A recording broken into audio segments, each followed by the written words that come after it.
The flashing red and blue lights pulsed rhythmically, casting jagged, restless shadows against my locked gate. They stretched and twisted across the pavement, flickering like ghosts in the dark.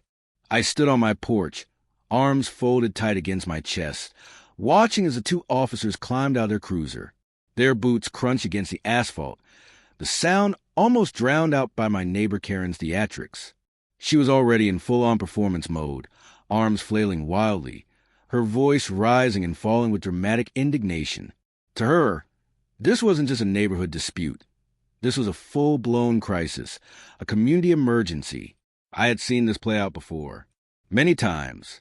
Karen had a habit of calling the cops over the most trivial things, always demanding justice for whatever slight she felt had been inflicted upon her.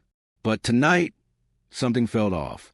There was a different edge to her hysteria, a sharper desperation in her voice. "Sir," the older officer, his badge glinting under the flashing lights, called out as he approached. Sergeant Doyle, it read. His expression was unreadable but firm.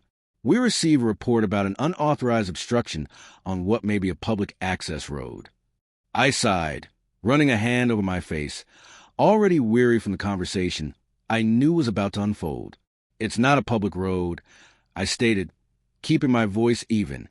"It's my driveway, private property. I have every legal right to close it off." Karen let out a sharp scoff, her voice thick with outrage. "That's a lie. This road has always been open. People use it all the time. You can't just block it off whenever you feel like it." I turned my head slowly toward her, my patience fraying at the edges. "People use it because they ignore property lines, Karen. That doesn't make it theirs." Her face turned a deeper shade of red, her frustration bubbling over. The younger officer, Rivera, glanced toward the patio table where a thick stack of papers sat under the glow of my porch light. His eyes landed on the folder. "Mr. Bishop, do you have proof of ownership?" Without hesitation, I reached for the deed, holding it out. "Right here. This driveway has been private property since the house was built. Nothing's changed, except that I finally got tired of people treating it like a public street." Doyle took the papers, scanning them quickly before looking up. "So why all the fuss now?" Karen's arms crossed tightly over her chest, her lips pressed into a thin line. "Because he blocked off something that people have used for years. What if there's an emergency? What if services need to get through?" I exhaled sharply, motioning toward the actual public street just a few feet away. "Karen, there's a road right there. This isn't the only way in or out of the neighborhood." Doyle sighed, handing my documents back. "Legally, he's right. If it's private property, he has the right to restrict access." Karen's mouth fell open in disbelief. "Are you serious?" Her voice hitched, high and sharp with frustration. "This isn't over." Rivera, however, didn't seem fully convinced. His eyes narrowed slightly, lingering on me. "With all due respect, sir, why now? Why suddenly close it off?" And there it was, the real question, the one I had been avoiding. For years, I had tolerated it. Neighbors cutting through my driveway like it was some shortcut. Annoying? Yes. Worth fighting over? Not really. But then last week, everything changed. I had been digging near the far end of my property, planning to expand my workshop, just another weekend project.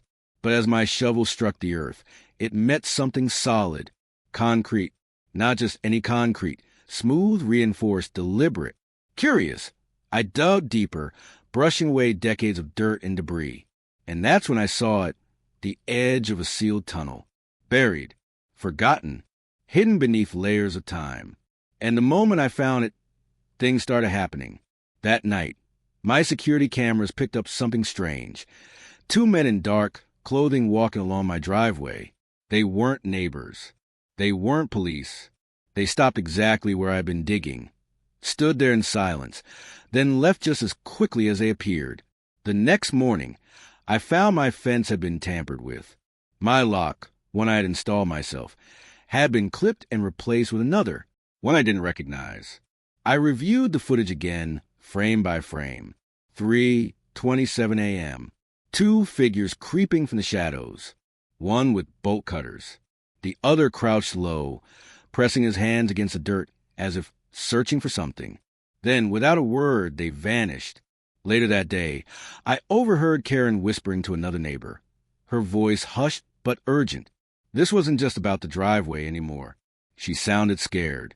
And when she glanced at my house, at the spot where I had been digging, her eyes were filled with something else. Did she know something I didn't? I didn't tell her any of this. Instead, I shrugged. I was tired of people trespassing. Figured it was time to set some boundaries.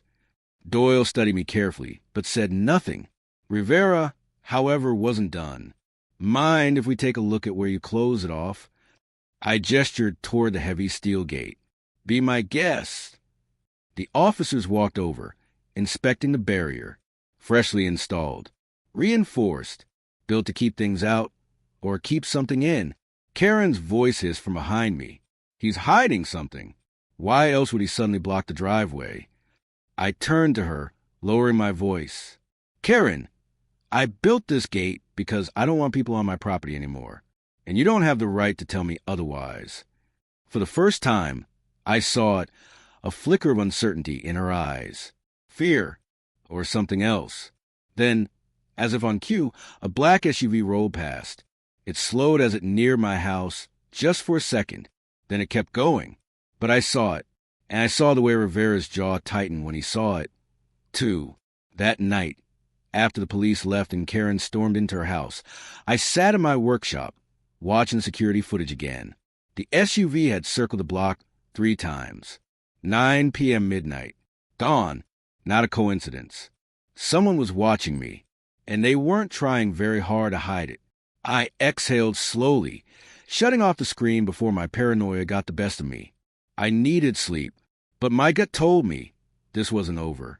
The next morning, a sharp knock at my door jolted me awake. My pulse jumped. Through the peephole, I saw Rivera standing on my porch, arms crossed, expression unreadable. Not exactly the wake-up call I wanted. I opened the door just enough to see him. Officer, something I can help you with? He didn't answer right away. Instead, he glanced toward my driveway, then back at me. Can we talk inside? I hesitated, then slowly stepped aside. Rivera walked in like he already knew the layout. Stopping in my living room, he turned to me, voice lower now, more serious. I need you to tell me exactly what you found. Wait for part 2.